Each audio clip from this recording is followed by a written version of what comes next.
AI Avenue में आपका स्वागत है।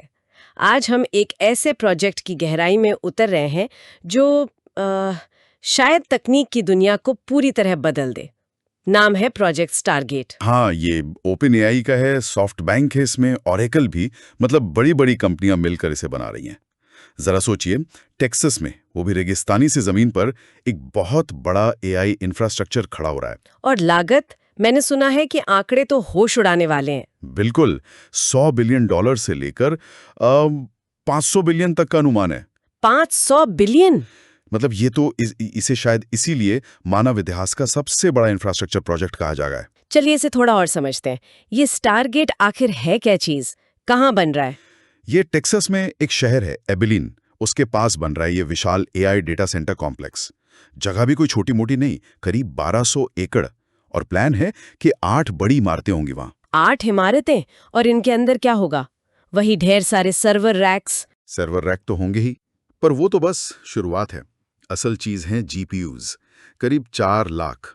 हाँ, 4 लाख? सबसे एडवांस्ड जीपीयू चिप्स लगाने की योजना है, जैसे एनवीडिया के ब्लैकवेल वाले। 4 लाख जेपीयूज? हाँ, ये चिप्स ना पैरेलल प्रोसेसिंग में माहिर होते हैं, एआई मॉडल को सिखाने और चलाने के लिए एकदम परफेक्ट। तो हाँ, इसे आप एक तरह की एआई फैक्ट्री समझ सकती हैं, जहां इंटेलिजेंस मतलब बुद्धिमत्ता बनाई जाएगी। एआई फैक्ट्री, कमाल का नाम है। पर 4 लाख जीपीयूज एक जगह, ये सब कब तक तैयार होगा? इसमें तो बहुत वक्त लगेगा। जो पहला फेज है, उसका कोड नेम भी बड़ा दिलचस्प है, प्रोजेक्ट ल्यूडिक्रस। ल्यूडिक्रस मतलब मजाकिया? हाँ, शायद स्केल को देखते हुए लक्ष्य है कि इसे 2026 के मध्य तक पूरा कर लिया जाए। काम जोरों पर है, मतलब 24/7 चल रहा है। करीब 2200 लोग लगे हुए हैं इसे बनाने में। ठीक है, स्केल समझ आ गया, जबरदस्त है। पर सवाल ये है कि इसकी जरूरत क्यों पड़ी? अचानक से इतनी बड़ी एआई फैक्ट्री क्यों? देखिए, हुआ ये कि चैट जीपीटी जैसे जो एआई मॉडल्स है ना, हाँ, उन्हें चलाने और ट्रेन करने के लिए अविश्वसनीय मात्रा में कंप्यूटिंग पावर लगती है। ओपन एआई के सैम ऑल्टमैन ने खुद माना कि एआई का इस्तेमाल इतनी तेजी से बढ़ा जितनी उन्होंने उम्मीद नहीं की थी। तो कंप्यूटिंग पावर की भारी कमी हो गई। हाँ, वो इमेज जनरेशन वाले फीचर की बात मैंने भी सुनी थी। मजाक में कह रहे थे कि जीपीयूज पिघलने लगे थे लोड से। बिल्कुल बिल्कुल वही बात। तो ये प्रोजेक्ट उसी कमी को पूरा करेगा, एआई क्रांति को आप कह सकती हैं फ्यूल देगा।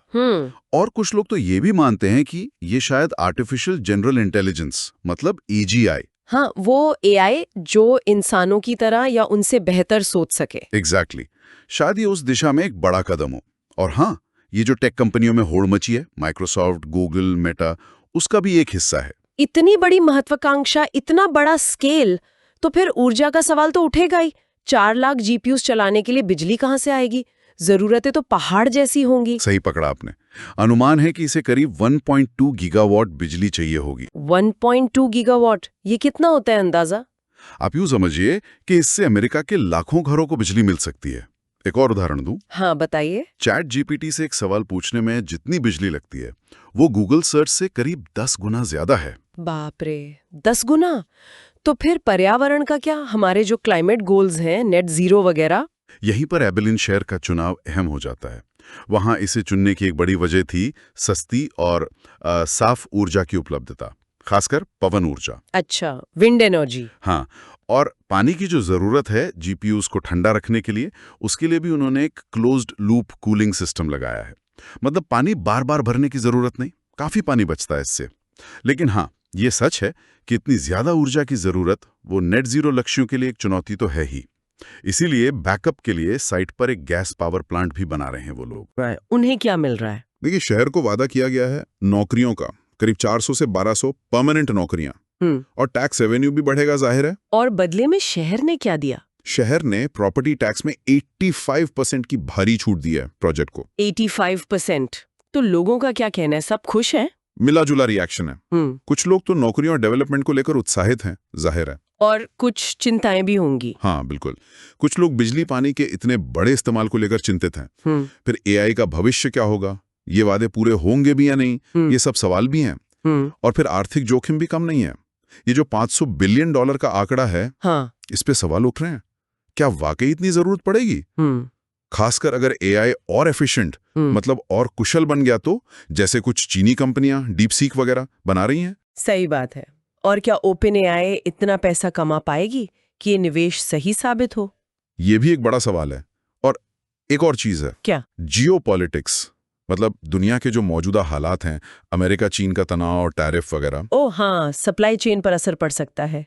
Chips, steel. बिल्कुल, इन सब चीजों की सप्लाई महंगी या धीमी हो सकती है। ये भी एक बड़ा रिस्क फैक्टर है। इतने सारे जोखिम, इतनी चुनौतियां, फिर भी सैम ऑल्टमैन जैसे लोग इसे लेकर इतने पॉजिटिव क्यों हैं? वो भविष्य कैसे देखते हैं? ऑल्टमैन का मानना है कि चाहे जितनी भी चुनौतियां हों, एआई आखिरकार समाज के लिए अच्छा ही होगा। वो तो यहाँ तक सोचते हैं कि शायद जल्द ही हमें सड़कों पर इंसानों जैसे रोबोट काम करते दिखें। रोबोट्स सड़कों पर? हाँ, उनका ये मानना है। और जाहिर है इससे समाज में बहुत बड़ा बदलाव आएगा। नौकरियों का पूरा लैंडस्केप बदल जाएगा। कुछ खत्म होंगी तो बहुत सी नई तरह की नौकरियां बनेंगी भी। तो कुल मिलाकर ये जो स्टारगेट प्रोजेक्ट है, ये भविष्य पर लगाया गया एक बहुत बड़ा दाव है, शायद अब तक का सबसे बड़ा। स्केल अभूतपूर्व है और महत्वाकांक्षा भी उतनी ही बड़ी। बिल्कुल सही कहा। और जैसा सैम ऑल्टमैन ने कहा था, कोई नहीं जानता कि भविष्य की इस वर्म होल या सुरंग के दूसरी तरफ आखिर है क्या। क्या ये इतना बड़ा निवेश हमें एक बेहतर, ज्यादा उन्नत भविष्य की तरफ ले जाएगा, या फिर कुछ ऐसे जोखिम सामने आएंगे जिनके बारे में हमने सोचा भी नहीं? ये सोचने वाली बात है। सच में ये सोचने वाली बात है। देखने के लिए धन्यवाद।